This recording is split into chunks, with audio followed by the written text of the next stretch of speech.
tahaksin täna teid julgustada sellise teemaga, mille pealkirja mul tükk aega siin keegi küsis mitu korda ja ma ütlesin, et ma olen väga ettevaatlik pealkirjadega, sellepärast et tihtipeale läheb see jutlus hoopis teise väravassa, nii nagu Jumal juhib, et oleme siis talle paindlikud ja oleme talle sõna kuulajad. Ja ühel päeval oli selline asi siin mõni päev tagasi, et ma läksin internetti ära ja mitte midagi teha enam äkki ei saanud, kui internetti polnud. Ei saanud arvutis olla, ei saanud mingeid muid asju teha ja siis ma mõtlesin, tükk aega istusin ja mõtlesin, et kuidas me üldse elasime enne kui internet tuli. Et ma usun, et paljud inimesed on siin, kes kasvasid üles sellel ajal, kui ei olnudki internetti, me ei teadnud isegi, mis see sõna tähendab. Ja ometi elu käisa. Inimesed sündisid ja läksid mehele ja lõpetasid koolid ja isegi kooliharidus omandasid kuidagimoodi, ma ei tea küll kudaseks. Ja nüüd järsku internet ei ole ja mitte midagi teha ei oska, elu jääb seisma, kes internet ei ole. Ja siis ma mõtlesin, et mina kasvasin üles sellisel ajal. Ma olen väga vana juba tegelikult, ma tean, et see kajastub välimuses, aga ma olen juba päris kaua maailma elanud ja kasvasin üles ühiskonnas, kus meie peres ei olnud mitmeid asju. Ja kui ma ükskord pidasin ühte seminari ja lugesin üles, mida meil kodus ei olnud, siis inimesed vaatasid mind väga suure kaastundega ja raputasid pead, et kuidas sellest inimesest üldse kuidagi inimene sai. Esiteks ei olnud meil muidugi internetti ega telefoni, ei olnud televiisorit, ei olnud külmkappi, ei olnud sooja vett, ei olnud vannituba ja ei olnud veel palju asju. Nii et kui ma need kõik ette lugesin, siis mul hakkas endast ka kahju. Ma mõtlesin, kuidas ma üldse suures kasvasin, kui kõiki neid asju ei olnud. Ja samas ma mõtlesin, et tegelikult oli mul väga ilus lapsepõlv ja ma olin väga õnnelik ja ma ei olnud kunagi ühtegi nendest asjadest tarbinud ja ma ei osanud midagi tahta. Ma ei kujutanud ette, et võib olla vaim, kus sa lähed ja võib-olla televiisorit sa vaatad ja rääkimata nutitelefonist, keegi mingi panges ja rääkimata mingisugust mobiiltelefonist, et inimese maailm võib olla täiesti erinev selles, mis ta praegu on. Ja ometi inimesed olid õnnelikud ja kasvasid üles. Ja miks ma seda räägin? Just sellepärast, et me oleme tegelikult nii-öelda harjumusnurjaga. Et kui me harjume millegagi ära, siis me arvame, et see ongi see, kuidas elu käib. Ja kui see asi meilt ära võtta, siis me ei oska enam edasi minna. Ja ma tahaksin natukene rääkida sellest, et ära sina harju teatud asjadega, millest nüüd juttu tuleb. Sellepärast, et meil on kuidagi selline omadus hästi kiiresti mingi asjaga kaasa minna, ära harjuda ja ühel hetkel me ei kujutagi ette, et on olemas hoopis teistsugune elu, teistsugune maailm. Ja ma tahaksin rääkida natukene sellest kõigepealt, mida, kuigi ma olen seda mitu korda rääkinud, aga alles eile tegi just üks naine mulle märkuse, öeldes, et sa pidevalt alustad oma kõnet sellega, et sa oled juba seda rääkinud. Aga ära ütle seda rohkem sellepärast, et mina olen midagi kuulnud, mis sa olid rääkinud. Võib-olla mõni oli kuulnud, aga minu jaoks oli väga uus see. Ja ma tegin jälle selle pea, ma just eile lubasin, et ma niimoodi ütlen. Ja ma tahaks kõigepealt rääkida kahest nägemusest, mille issand andis mulle erinevatel aegadega, mis on täpselt sama sisuga. Ja see räägib just sellest, et me võime ära harjuda ka sellega kristlikus elus, kui mitte midagi toimub. Võime sellega ära harjuda. Ja me võime sellega niimoodi ära harjuda, et me ei oskagi enam näha seda, mida tegelikult issand on meile tõotanud, mida ta tegelikult on lubanud meile anda ja millest räägib terve piibel. Ja esimene oli siis unenägu, mis ma kunagi nägin, selline prohvetlik unenägu, ma julgen nüüd tänapäeval väita seda. Ja ma nägin, et oli üks kristlik laager, kus inimesed siis puhkasid ja mängisid seal võib-olla midagi suurt palli ja niisama võtsid päikest ja grillisid ja iseenesest need on väga toredad kohad, kus niimoodi tehakse, mulle väga meeldiks. Kahjuks keegi ei kutsu mind kuskile kunagi, aga selles mõttes, see on iseenesest väga mõnus ajakoht. Aga selles laagris ei olnud Jumala ligijagu. Seal olid kõik kristlased, see oli unenägu. Seal ei olnud Jumala ligijagu ja seal oli selline ilus kristlik tegevus. Aga see oli kõik lihtsalt selline väline tegevus. Ja siis ma küsisin selle kristliku laagri juhi käest, keda ma tegelikult tunnen. Küsisin, et kas see ongi nagu kõik, see ilus meelelahutus, mis siin praegu pakutakse, või on ka siin midagi sellist sügavamat, kus sünnivad näiteks imed ja tunnustähed ja inimesed saavad vabaks ja saavad täis rõõmu ja rahu ja püha vaimu. Ta ütles, et ei ole, sellepärast, et praegu on selline aeg, kus tegelikult ongi selline leigi aeg. Ma räägin unenäost praegu, ma ei räägi seda kui doktriini praegu.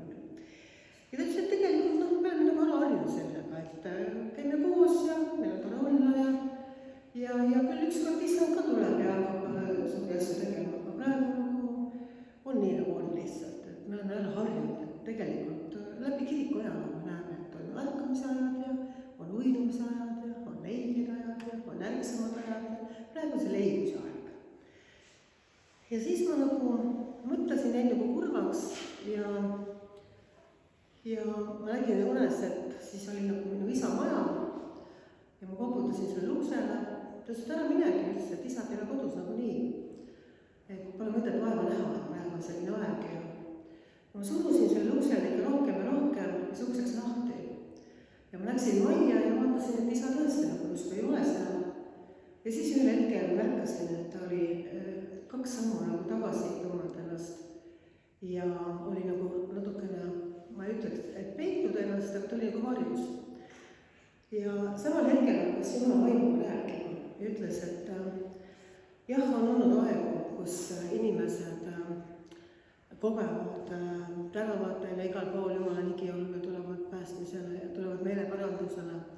Aga praegu on see aeg, millesse me oleme sisenemas, kus otsitakse neid, kes tõsiselt Jumalat otsivad, kus Jumal vaatab väga valvsa pilguga igat südant, igat inimest ja ta tegelikult avab ennast nendele, kes teda päriselt otsivad, kes tegelikult tahavad tema järgi käia, kes on valmis hinda maksma, kes on temaga kaasa valmis minema ja kes on valmis tegelikult oma elu täielikult temale ära andma. Ja sellepärast ütleski, et ma jälgin, kas inimesed üldse pingutavad, kas nad pingutavad, kas nad on valmis maksma hinda, kas nad on valmis tugevamalt suruma, et saada tegelikult sinna, mis Jumal on nendele valmistanud. Siis ma ärkasin üles ja mõtlesin, et see on huvitav, et Jumal sõna ütleb Johannese evangeeliumis 10:10. Varas ei tule muu pärast, kui varastama ja tapma ja hukkama. Mina olen tulnud, et neil oleks elu ja seda ülirohkesti. Vana tõlge ütleb siis elu ja kõik ülirohkesti. Ja kui me nüüd paneme need 2 lauset kaalukaussidele, siis me näeme, et üks on, kes tapab, varastab ja hävitab inimese elu. Selline õudne, me keegi ei taha tegelikult, et meiega sellised asjad juhtuksid, on ju nii. Ja teisel kaalukausil on keegi, kes ütleb, et Jeesus, kes ütleb, et ma tulin, et anda sinule elu ülirohkesti. Sinule, mitte lihtsalt, vaid konkreetselt sinule elu ülirohkesti. Ja siis ma mõtlesin, et huvitav, et need on 2 nagu täiuslikku äärmust. Aga ometi enamus inimesi valivad selle, mida tegelikult hinge vaevne tahab teha. Miks see nii on? Miks on nii, et Jeesus on kõik teinud, et inimene võiks tulla tema juurde ja saada elu ja seda ülirohkesti. Ja ometi, kui sa lähed ja kuulutad inimestele evangeeliumi, kui sa räägid neile Jumalast, nad ei taha kuulda seda üldse. Enamus inimesi tänapäeval, kui sa lihtsalt lähed juurde ja hakkad rääkima Jumalast, ei taha kuulda seda. Miks see niimoodi on, kui tegelikult seal on elu ja selles, kus inimene praegu elab, seal on surma? Te olete mõelnud selle peale? Jah, me teame seda, et inimene langes pattu ja Edeni aias tuli hingevaenlane ja hakkas teda nii-öelda üles kruttima Jumala vastu. Ja me teame, et seal kui oli ammu ja elu rööviti ja inimene langes päris pattu ja nii edasi. Aga tegelikult käib see sama asi praegu täpselt samamoodi. Meie küll ei lange päris pattu, aga hingevaenlane ei ole kaotanud ju oma strateegiat, nagu me just siin piiblis loeme. Temal on ikka seesama, et ta tahab tulla varastama, tapma ja hävitama inimest. Ja see viis, kuidas ta teeb, ongi see, millest ma siis praegu rääkima hakkan natukene. Et siis kõigepealt me ei tohi olla harjunud sellega, et meie elus on asjad nii nagu on, kui me tegelikult ootame läbimurret.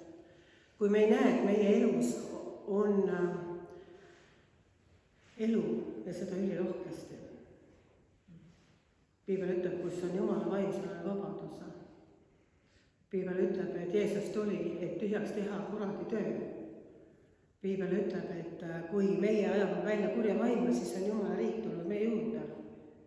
Piibel räägib sellest, kuidas Jeesus haaras kinni Peetruse ämma käest, haigus lahkus. Ja tegelikult Jumala riik tuli sinna paika, sellepärast, et see, mida vaenlane oli teinud, lahkus.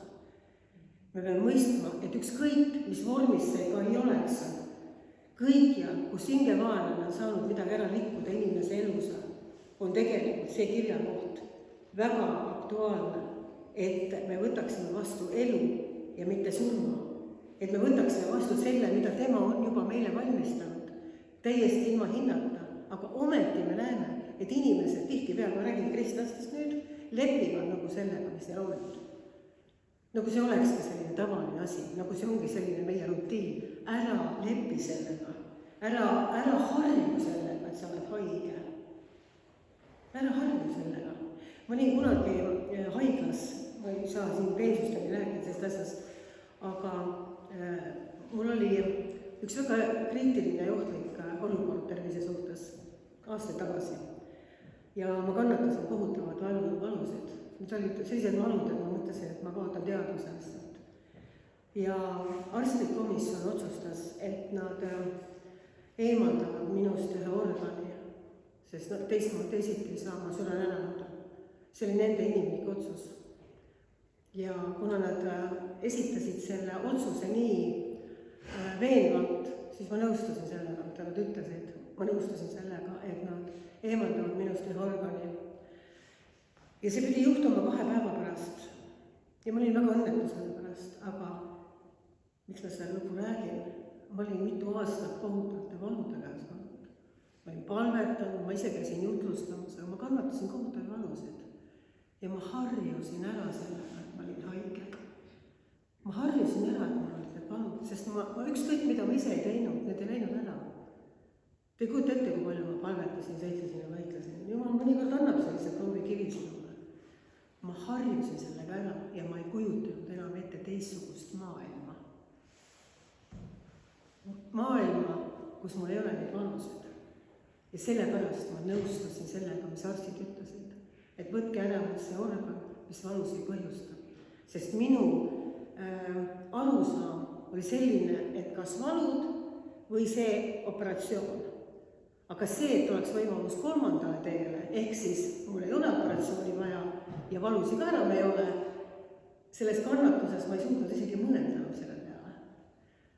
Ja siis tuli üks õde Kristuses minu eest palvetama seal haiglas, kui ma seda operatsiooni ootasin. Ja ta palvetas väga võitavalt ja järsku ma nägin nägemuse, kuidas nagu selline krokodilli lõuad tahtsid minust suure tüki välja hammustada. Ja nii kui ma seda nägin, ma sain kohe aru, see on kurat. Need ei ole arstid, vaid see on kurat, kes tahab praegu röövida midagi, mis kuulub mulle. Ja mina lasen seda rahulikult teha, sellepärast, et ma ei kujuta ette, ma olen harjunud nende valudega, ma ei taha neid enam tunda. Ja siis ma läksin palatisse tagasi ja palvetasin. Ja järsku Jumala ligiolu tuli. Ja ta küsis, aga mida sa päriselt tahad? Ma ütlesin, mida? Ma ei taha valusi, ma olen nõus operatsiooniga. Ja vaim ütles, ei, mida sa päriselt tahad? Ära hakka rääkima, mul on mingit sellist tavalist juttu. Räägi, mis sa tegelikult tahad. Ma ütlesin, ma tegelikult tahaks nii, et ikka see organ üks sisse mulle ja valud ka läheksid ära. Et saaks täitsa terveks kohe. Rohkem ta ei ole midagi. Jumal tähendab siis. Ja hommikul oli üks uus arst mul voodi ees ja riides minuga mingil põhjusel ja ütles, et ma teen niimoodi, et teil mingid organid välja võeta ja valusid teil ka ei ole. Ja ta tegigi seda. Ja mul on see organ siiamaani sees ja ühtegi valu ei ole ka olnud, sellest on möödas üle 20 aasta, millest ma praegu rääkisin. Aga ma sain sellest väga sellise tõsise õppetunni, kuidas me lepime väga tihti mingite asjadega, mida hingevaenlane on meie elus kas sidunud, on see mingi haigus, on see mingi muu asi, on need mingid suhteprobleemid, me nagu harjume ära sellega ja me mõtleme, et see ongi meie elu, kus me peaksime nagu elama ja kõigil on ju mingid probleemid ja kõigil on ju mingid hädad ja tänapäeval on ju lausa diagnoosid iga väikse nurga peal ja ükskõik mis viga on juba kohe diagnoos teada kõigil ja et noh, me harjume ära sellega.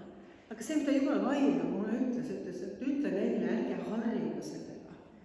Ärge harjuge leibusega, ärge harjuge sellega, et imed ja tunnustähed ei sünni. Ärge harjuge sellega, et inimene ei saa terveks. Sest kui inimene ei saa terveks mingil põhjusel, siis alati tegelikult Jumal näitab seda asja. Mis iganes see põhjus on. Ta viis minu ka samuti, kui ma olin nende valude sees. Ta viis mind järg-järgult sinna maani, kus ma sain sellest vabaks. Täielikult, kuigi seal oli ka natukene arstide nii-öelda kaasabi. Ja mina usun seda, et varsti hakkavad Eestimaal sündima imed ja tunnustähed. Väga tõsisel maailma. Seda on väga palju räägitud, aga ma olen ka isiklikult seda väga palju saanud, et Jumal tahab tegelikult näidata seda, kes ta on. Kunagi ma sõitsin autoga Pärnu maanteel ja ma nägin ühte lennukit kõrgel lendamas. Ta hakkas ilmselt maanduma Ülemistesse ja Ülemistesse sinna lennujaama ja siis ma järsku kogesin, ma olen seda vist jälle varem rääkinud ja ma jälle tohtin seda öelda, ma ütlesin, aga okei, et ma järsku kogesin nii suurt püha vaimu ligiolu ja meeleparanduse nagu vaimu, et ma sain nagu ilmutuse sellest, et ühel päeval Jumal tahab katta selle maa sellise auga, et inimesed, kes alles maanduma hakkavad, lennukis hakkavad juba meelt parandama, sest Jumala ligiolu on nii suur, et nad tulevad meeleparandusele, kui nad on alles lennukis. Ja inimesed hakkavad otsima seda kohta, kus tõesti Jumal saaks neid puudutada, sellepärast, et selles maailmas meie, kui me oleme Jumala vaimu täis, me ujume vastu voolu. Inimesed ujuvad ühes teises voolus kaasa. Ja meie ujume ju tegelikult vastu voolu. Ja ühel hetkel inimesed hakkavad igatsema seda. Sellepärast, et nad näevad, et muud asjad kukuvad kokku. Muud asjad on ainult lubadused. Aga siin on tõde, mis ütleb, ta tuli selleks, et meil oleks elu, mis tuli rohkesti. Ja mina ütlen tänaselt võimalikke. See ei ole lihtsalt jutta. See ei ole lihtsalt ilus lootuse. See ei ole lihtsalt niisama. See on päriselt nii ja mina olen seda kogenud. Aga on olemas hingevaenlane, kes üritab kõik teha selleks, et sind hoida mingisugustes raamides. Ja enne kui ma räägin selle teise ilmutuse, mis ma lubasin, ma lihtsalt pöördun tagasi korraks algusesse, seda on alati mõistlik teha, kui sa meenutad seda, kuidas sa alguses vabaduses käisid. Ja kui ma nüüd hästi järgi mõtlen, siis kui ma kohtusin Jeesusega esimest korda, kui ma usun, et te olete mu tunnistust kuulnud, kui ei ole, siis ma soovitan seda kuulata, sest see on väga hea evangeelne tunnistus inimestele jagamiseks, kes alles käivad esoteerikaga nii-öelda mestis. Ja kui ma nii-öelda Jeesusega esimest korda kohtusin ja ta andis mulle patud andeks ja ma tulin siis nii-öelda tagasi, siis ma mäletan seda vabaduse hingust enda peal. See oli absoluutne vabadus. See ei olnud vabadus patule. Vastupidi, see oli vabadus sellest, et keegi saaks sind üldse urjastada siin maailmas. Sa teadsid, et Jumal on sulle andeks andnud. Ja kui tema isiklikult on sulle andeks andnud, siis kes saab olla sinu vastu? Ma olin täiesti vaba igasugusest religioossusest, ma polnud selles õnneks ongi kunagi. Ma olin vaba kõikidest hirmudest, kõikidest muudest asjadest ja ma mõtlesin, vau, see elu on nii imeline, sest on olemas võimalus täielikus vabaduses ringi käia. Ma ei teadnud õnnetu hing veel sellele ajale, et tegelikult sellega kaasab üks tagakius, sellepärast, et sa lähed kohe konflikti ülejäänud maailmaga. Ja ma olen teile rääkinud, kuidas mitu korda oli juhtumeid, kus deemonid karjusid mu peale tänava peal ja ma alguses mõtlesin, et see on absurdne, et ma sain just vabaks kõigest ja nüüd tulevad kätega kallale, aga õnneks nad ei tulnud päris kätega kallale, mul läks natuke aega mõista, et see on tegelikult üks konflikt, kuhu sa sisened. Aga juhtus selline asi, et kui ma olin siis nii-öelda täis vabaduses, käisin ringi, siis kuidas ma teie seda nagu kõige otsemini ütlen? Ma tundsingi, et ma olen temas vaba. Ma olen Kristuses vabastatud kõigest, mis orjastab, mis süüdistab, mis mõistab hukkamine, mis mõistab kohut minu üle. Kõik on tema vere alla pandud ja nüüd on see koht, kus ta ütleb, et mine ja ära tee enam pantu. See ei tähenda seda, siis võid teha, eks ole. Mine ja ära tee enam pantu. Ja siis läks aega mööda, käisin erinevates kogudustes, mul oli ka üks kodukogudus, kus ma käisin. Ja ma järsku tundsin ühel hetkel, et mind on uuesti pandud orjaikesse. Ja ma ei saa aru, kuidas see on tulnud. Ehk siis, kui ma tulin alguses Jumala juurde, siis tema püha vaim rääkis minu südame vastu, mida ma pean tegema ja mida ma ei tohi teha. Mäletan, et ma rääkisin seda tunnistust nendest viinamudelitest. Kõik teavad, kõik noogutavad, kõik on seda korda kuulnud. Kui oleks üksi, kes ei tea, mul oli altar ehitatud viinamudelitest. Ma töötasin sellise alal ja müüsin alkoholi. Ma elasin sellest, et inimesi täis juurde, kui ma olin maailmas, mitte Kristusel. Nüüd ma elan sellest, et inimesi pühavõimu täis juurde. Et see käib nüüd teistmoodi. Aga kuna ma olin ehitanud ühe altari ja nõukogude ajal olid alkoholipudelid, defitsiit, ilusad pudelid, tõesti ilusad pudelid, ja siis mul oli selline klaaskapp. Ja kui ma päästetud sain, siis aasta otsa mul hakkas juba käima osadusgrupp kodus, käisid ühed pastorid seal palvetamas ja mitte ükski inimene ei öelnud, et kuule korista ära seal siis. Kui nad oleks öelnud, ma ei tea, kuidas ma oleks reageerinud alguses, aga nad ei öelnud, nad ei targata. Ja püha vaim ise ütles mul üks päev koguduses siis, korista ära, et ei kuulu sinu ellu. Ma ei joonud neid, sa saad valesti aru, ma ei võtnud ühtegi tilka sealt. Aga nad olid nii ilusad. Ja siis ma olisin siin üles ja võtsin need pudelid ja valasin kraanikousist alla. Peale ühe, kelle ma olin tolmuksega. See oli lihtsalt nii kallis konjakas, kes ta võtab. Ma ei tea, kas ma tegin õigesti, aga vahet ei ole. See oli ammu ja issand on seal andeks andnud. Aga, kus ma seda räägin, et vabadus on see, mis kasvab seestpoolt väljaspoole. Ehk siis, kui sa käid koos Jumalaga, kui sa oled tema sõna, siis tema annab märku. See on niimoodi seatud tema poolt. Tema annab märku, kui sa midagi valesti teed.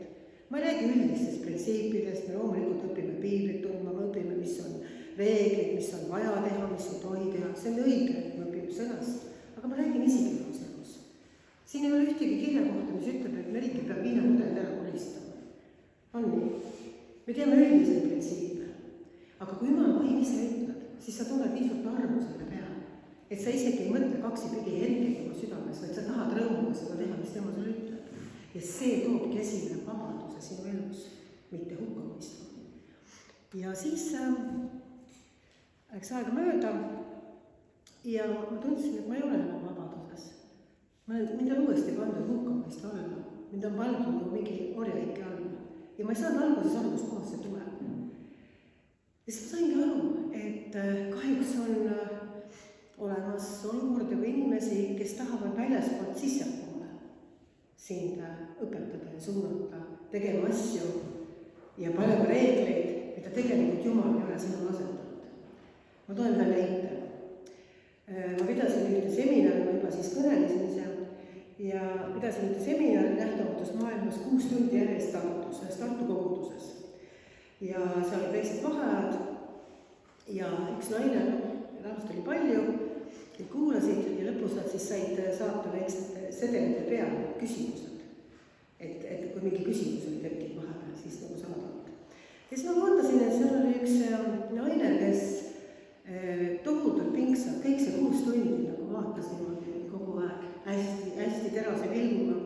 Ja mina mõtlen, et kindlasti mingi väga fantastiline töötegija, eks ole, nii usinasti jälgib ja vaatab ja igatepidi uurib sind ja siis lõpuks, kui küsimuste aeg oli, siis tema saatis esimesele selle küsimuse. Ja see küsimus oli see, kas kristlased tohivad juukseid värvida. Ja siis ma sain aru, et ta oli terve 6 tundi mõelnud, kas kristlased tohivad juukseid värvida, et ta ei olnud üldse kuulanudki, mida ma seal rääkisin ja õpetasin, vaid temal oli see probleem, et mul oli paar sellist salku peas, mis olid teist värvi äritud. Et ma olin siis palju noorem ja olin siis vallaline ja mõtlesin võib-olla kirevate sulgedega märgatakse rohkem või ma ei tea, mis ma mõtlesin. Igale väiksed sellised kemikad, punased sellised salmukesed olid ka mul natuke siin tehtud ja läksin niimoodi, uskuge mind või mitte, läksin läbi jutlustama punase salmudega, ma ei tea, kuidas ma julgesin. Ja siis seda märgati. Ei märgatud mitte seda, mida ma südamest jagasin inimestele, vaid märgati seda, et mul oli paar punast salku peas ja see häiris. Ja see tekitas kohe selle situatsiooni, et seda inimest ilmselt ei tasu kuulata, sest kui ta juba sellised punased salmud on pähe käinud, siis mis head sealt saab tulla, eks ole. Nii et võt sellised asjad, ma tean, et see on võib-olla praegu natukene humoorikas ja endaski praegu muigama, aga sellised asjad tegelikult, kus keegi hakkab sulle mingisuguseid nii-öelda sellist nagu hukkamõistu peale asetama.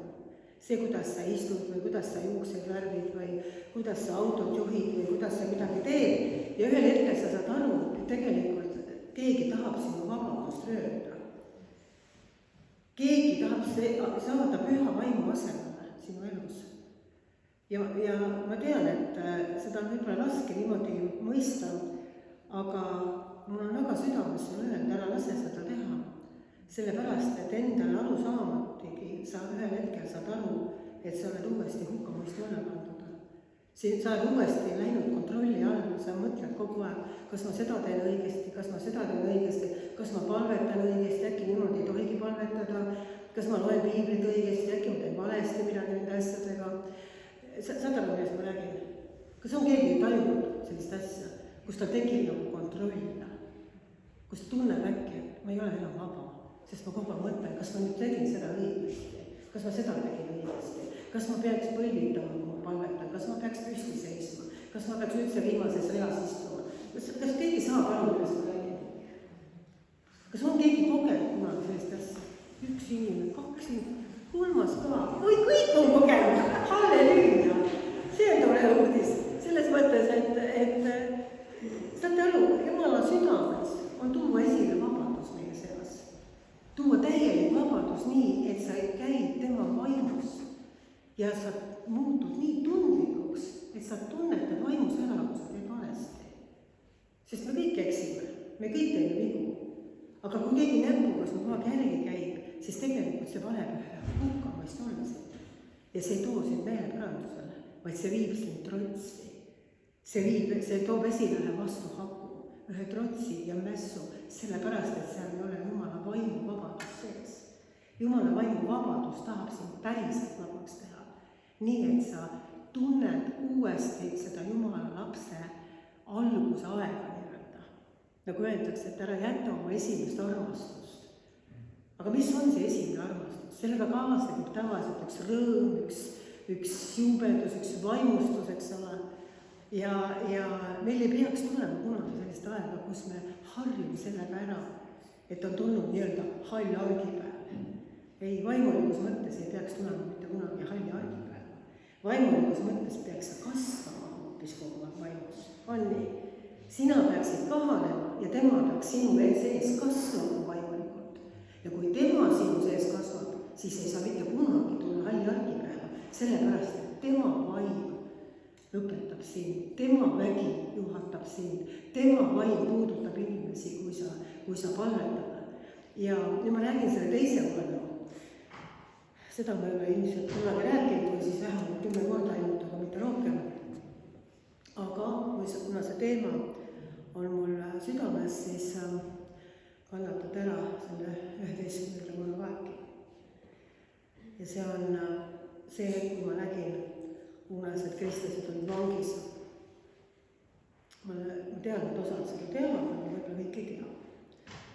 Ja nad olid 2 tasandil vangis.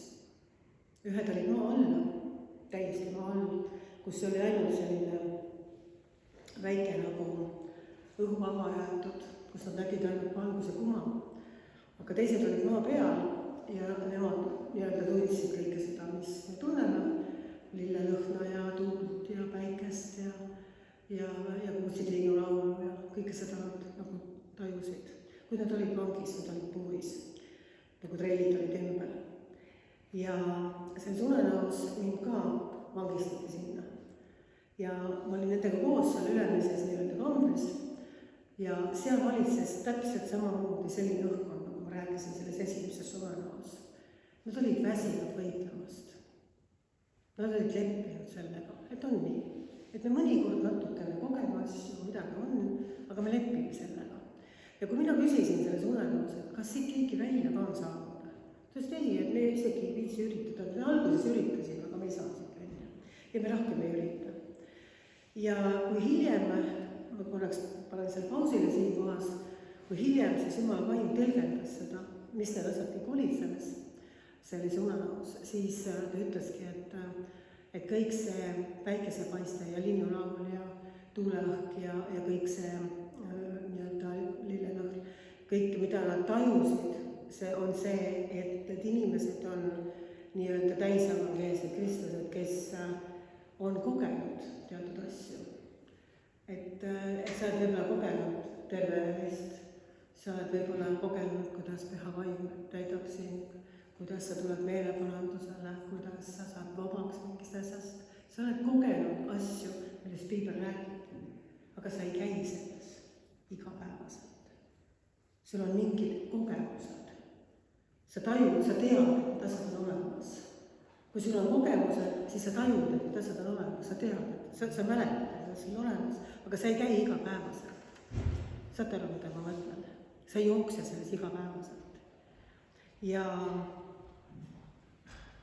see, kes oli almise nii-öelda kambrirahvas, kus oli siis 1000 inimesed, nii palju kui ma üldse nägin, oli seal meeletult inimesi, siis nende jaoks see valguskuma, selle nimetus oli päästerõõtus.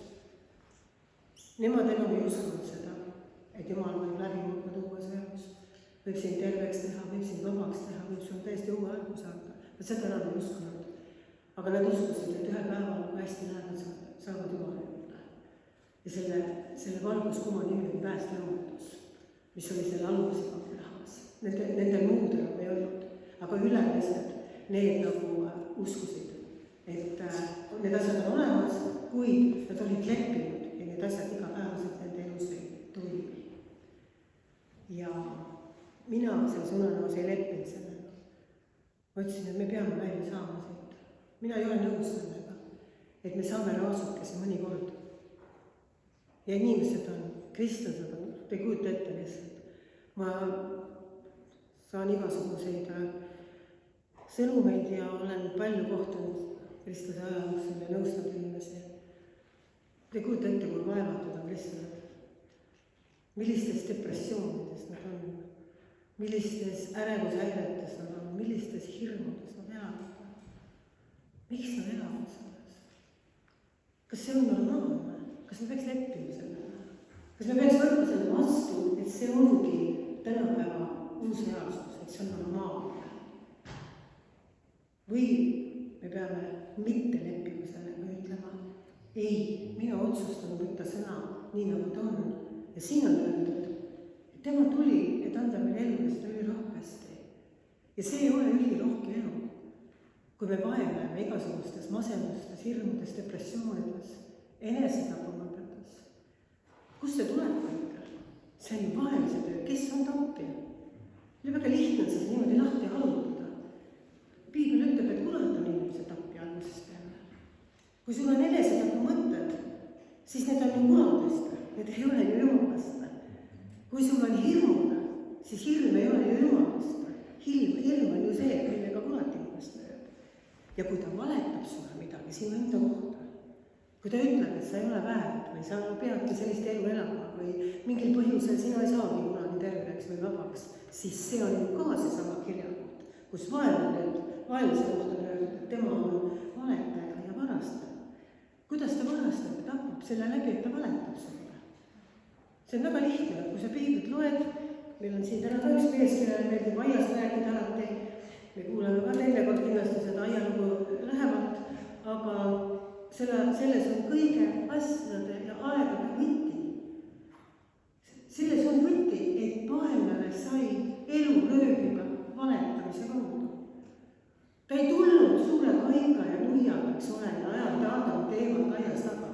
Ei, ta ei isegi ähvardanud relvaga. Ta lihtsalt valetas. Ja selle valetamise kaudu ta rööbis elu. Ja ta valetab täpselt samamoodi täna ja tahab röövida inimestelt elu. Ta tahab röövida inimestelt elu, et nad tegelikult kuidagi moodi nii-öelda võib-olla saavad päästeloodusest taevas ühel päeval, kui nad ei ela seda elu, mida Jumal on nendel planeerinud siin ja täna. Ja sellepärast ma ütlen veel kord, mis see sõna nagu oli, mida Issand mu südamel väga pani, oli see, et ärge leppige sellega, ärge leppige nende olukordadega. Kui su abielus on probleemid, ära leppi sellega. Kui su laps on haige, ära leppi sellega. Kui sa ei lähe läbi murrata, ära leppi sellega. Me võitleme nii kaua, kui me saame läbi murda on enda. Miks? Kas sellepärast, et mina olen siin mingisugune emotsionaalne naisterahvas? Ei, mina usun, et Jumala sõna on õige ja Jumal ise oma väega on oma sõna taga. Mina usun seda lihtsalt. Võib-olla lihtsameelselt, aga ma usun seda, sest ma olen näinud seda, kuidas see toimib. Ma olen näinud, kuidas see toimib. Ma tahan öelda teise lause veel, mis Püha Vaim käskis öelda. Ta käskis öelda seda, et ma olen alati sinu poolt. Mitte mina, vaid tema. Mina ei tea, kas ma olen alati sinu poolt. Ma olen kõigi poolt. Ei ole kõigi poolt. Okei. Aga tema ütleb, ma olen alati sinu poolt. Ja kui sa tunned, et Jumal ei ole sinu poolt, siis juba on vaenlane saab oma valega tulla elu röövima sinu seest. Tema eesmärk ongi tulla valega röövida elu sinu seest, et sa lepiks sellega, mida tema sulle räägib. Mul oli väga lustakas lugu kunagi, see on lühikene tunnistus, kus järjekordselt Jumal näitab mulle olukorra läbi, kuidas ta on minu poolt. Ja ma sõitsin Mustamäel, parkisin auto kuskile ja käisin ära lühidalt. Jätsin auto uksed lahti ja tulin tagasi ja avastasin, et mul on auto uksed lahti ja mul on autovõtmed kadunud. Autovõtmed ei ole lihtsalt. Teab keegi see lugu? Nii tore. Ja autovõtmed kadunud ja sõida ära, kuidas sa tahad. Ja lumi oli maas ja siis ma mõtlesin, esimene asi muidugi, võib-olla kuidagi ugusin maha ja võtsin igalt poolt ja autost võtsin ja autost väljas ja ikka tund aega ja külm hakkas. Ja võtmed ei ole mitte kuskil. Ja siis ma hakkasin mõtlema, et nad ei saa ju kuskil mujal olema, et ega ma siis nendega kuskile poodi läinud või noh. Ja otsisin, aga ei leidnud ja ära sõita ei saa. Ja siis, nagu ikka tavaliselt, kui me oleme ise juba omal palju teinud, siis tuleb see mõte, et palvetaks.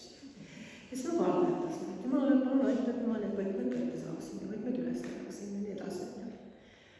Ja mul on juba külm ja järsku Jumala vaim ütleb, et mine ühte kohvikusse. Seal oli mingi 200 meetri kaugusel üks suvaline kohvikus, ma vist ühe korra ei käinud.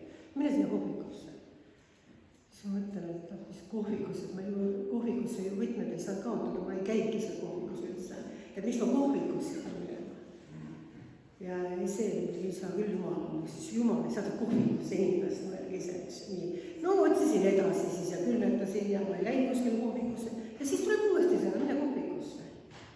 Võta ma käed kaasa ja uksed lahti ja mine kohvikusse.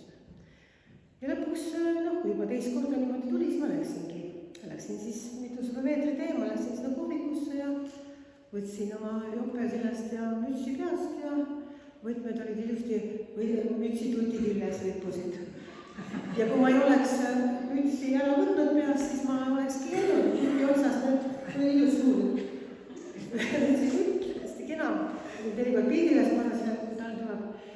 Ja nad olid kuidagi, ilmselt mul nagu oli müts üles ja võtmed ka kuidagi kukkusid selle mütsi tuti külge. Ja ma ei oleks elu sees, ma oleks lihtsalt otsinud ja enne lipuvad need võtmed siin ja ma lihtsalt ei leia neid. Aga jumal on targem kui meil, eks ole.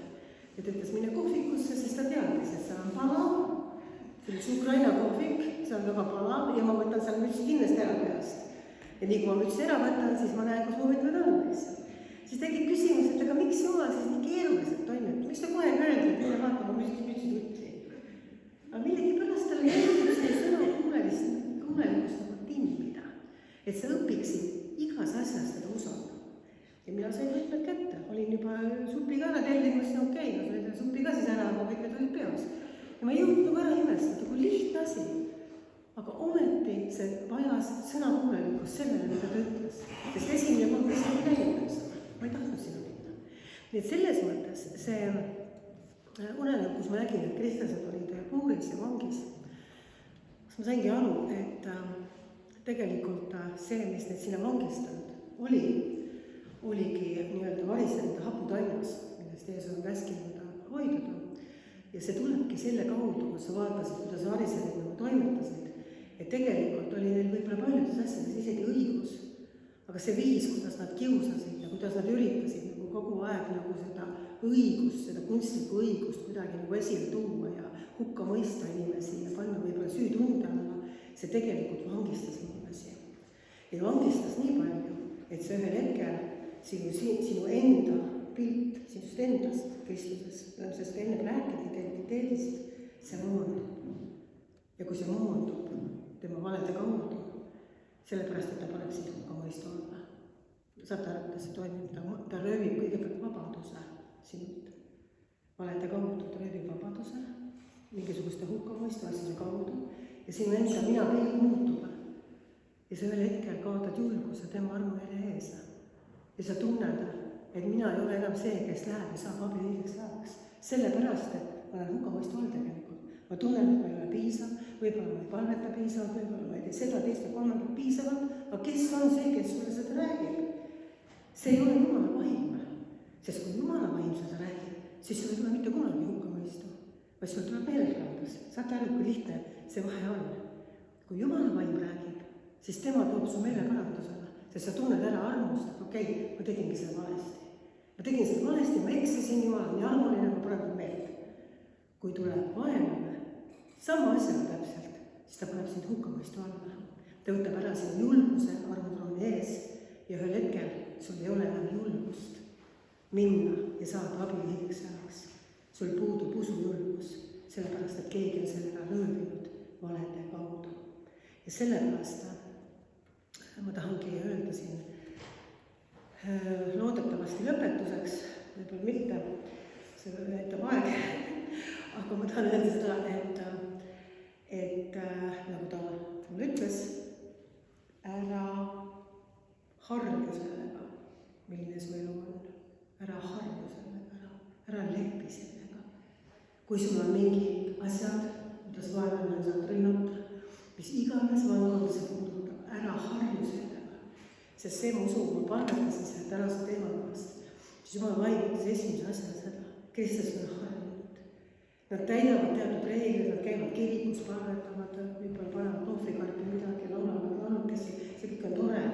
Aga see tekitab ühe rutiinse harjumuse, kus sa ühel hetkel näed, et sa ei olegi tegelikult see, kellena sina piiblis ennast näed. Seal tekib üks vahemõistmine. See, kuidas sa praegu ennast peeglist vaatad ja see, kuidas sa näed, et sa piibli järgi peaksid olema surnud üles äratama ja on nii, vaimu välja ajama ja kas olete välja ajama vaime? On keegi on välja vaime?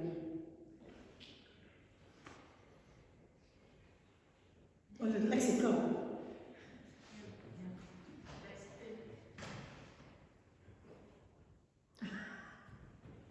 ei, ma ei ole üllatud sellest, see on väga tore, kuidas ma lihtsalt räägin, et see peaks olema meil igapäevaselt üks rutiin, kuidas me käime ja kuulutame ja issand sirutab oma käe ja teeb imeseid tunnustähti selle kinnituseks. ja me ei peaks olema ütleme, selle maailma üsna standardite sarnane, vaid me peaksime tegelikult olema linnmäeotsas. Me peaksime olema maasool, sest kui maasool, kui sool tuhub, siis mitte miski ei hoia seda hävinemist ära, eks ole. Ja sellepärast ma räägingi, et ärge harjuge sellega, vaid taotlege edasi läbimurdeid.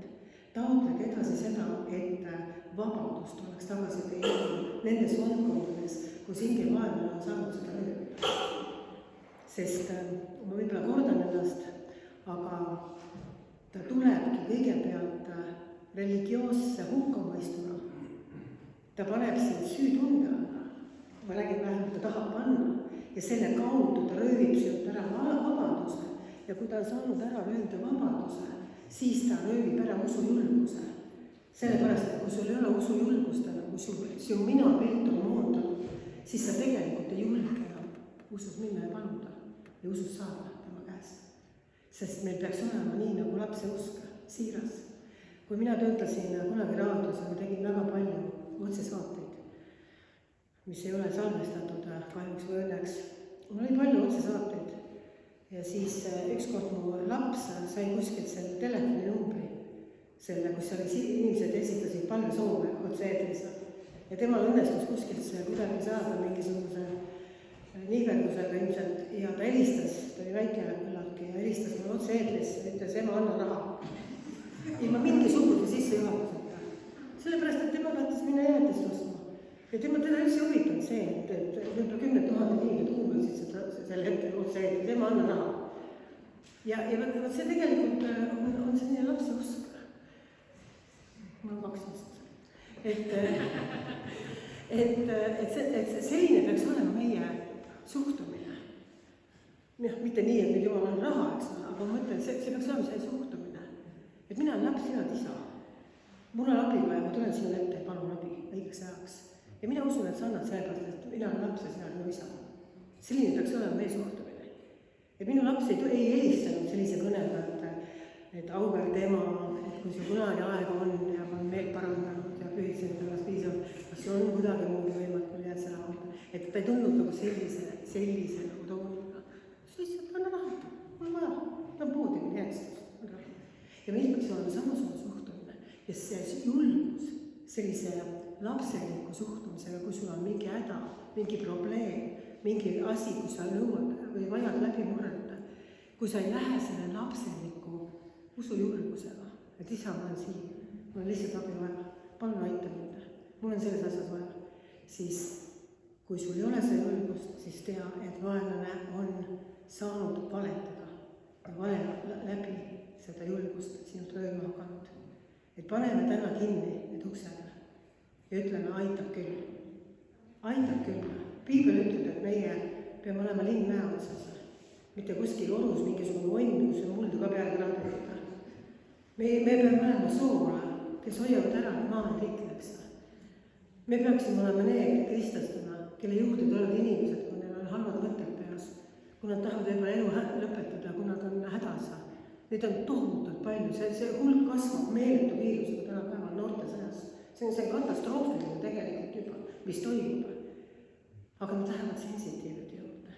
Miks vanemad viivad nad sensitiivide juurde? Sellepärast, et seal lubatakse kiiret lahendust.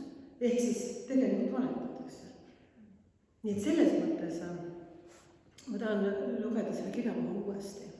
See on üks lemmik kirjakohta, kuigi mul on palju neid. Johannese 10:10. Varas ei tule muu pärast kui varastama ja tapma ning hukkama. Mina olen tulnud, et neil oleks elu ja kõik ülirohkesti, ehk siis seda ülirohkesti. Et varas tulebki hukkama ja varastama ja hävitama ja tapma inimesi.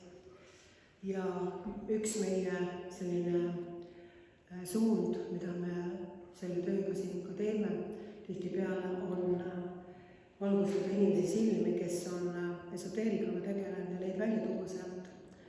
Sest nii mõnigi arvab, et mis nad siis ikka halba teevad, kui nad tervendavad ja vabastavad samamoodi ja Jumal on võib-olla andnud ka neile andnud, siis ma ütlen, et tegelikult see on üks mask, üks viis, kuidas vaenlane tuleb, tabab ja hävitab inimesi. Sellepärast, et kunagi ma tegin sellise uurimustöö, tegin nagu statistika, lõin kokku ja ütleme, ma ütleksin, me jätame väikse tagamuse lahti, ütleme, et 99% inimestest, kes olid ühel või teisel viisil käinud, ütleme teistpidi, kes olid enesetapu mõtetega ja olid isegi püüdnud teha enesetapu, olid tegelikult ühel või teisel viisil avanud oma ukse esoteerikale või siis olid teinud nende vanemad mingil maal. Et see oli nagu üsna kindel selline põhjus-tagajärg. Ja kui me nüüd vaatame selle pilgu läbi, et need ei ole mitte inimesed, kes lihtsalt käivad kuskil mujal abi saamas, vaid need on inimesed, kes avavad ukse, et vaenlane saaks tulla nüüd tapma, hävitama ja varastama, siis me näeme seda, et kui me seda tööd teeme, siis me tegelikult toome inimeste elu tagasi, valgustades nende silmad, kelle käest nad tegelikult abi küsivad.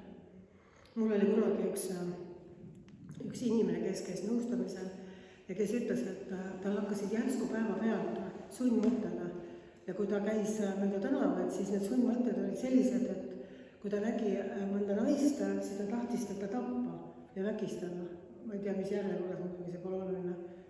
Ja see oli väga õudne, kuidas ta nagu palus abi tegelikult, ütles, et ma ei saa vaadata inimesi, et mul tekib soov tappa neid. Ja ma küsisin, hakkasin siis uurima, et millal ta nüüd hakkas, et tas enne mitte midagi, järsku hakkasid päeva pealt.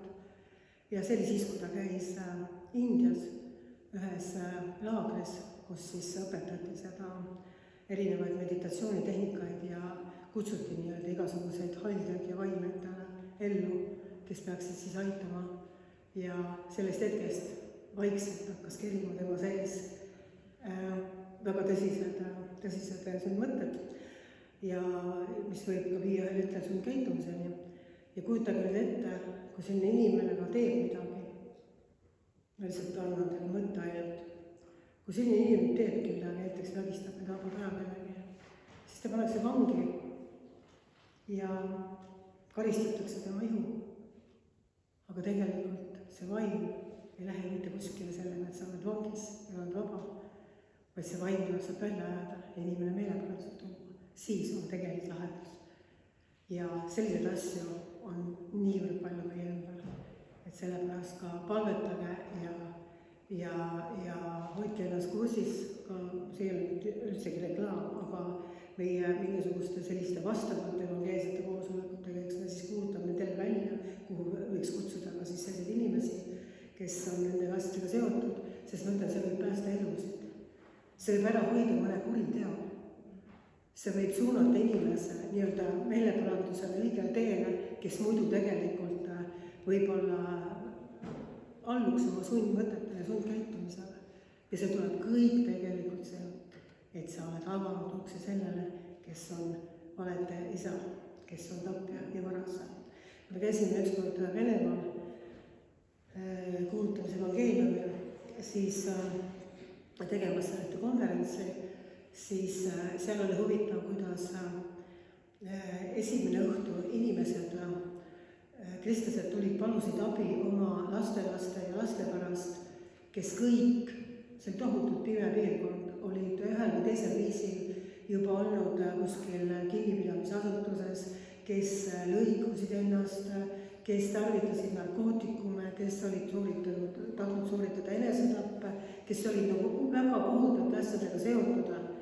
Ja nad tulid täis lootusetust, ütlesid, et politsei ei saa midagi teha, arstid ei saa midagi teha, nad on vahepeal kinni, siis nad teevad seda sama asja uuesti, et mitte mingit kasu ei ole, mitte millegist, aga me tulime ja andsime need palvesoovid, et palvetame nende laste pärast, noorte pärast.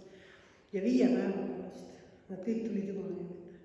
Kõik, kelle eest palve nimekirja toodi, nad tulid kõik ise ja andsid elud Jumalale, parandasid leevuda. Et Jumal on vägev, kui sa usaldad teda.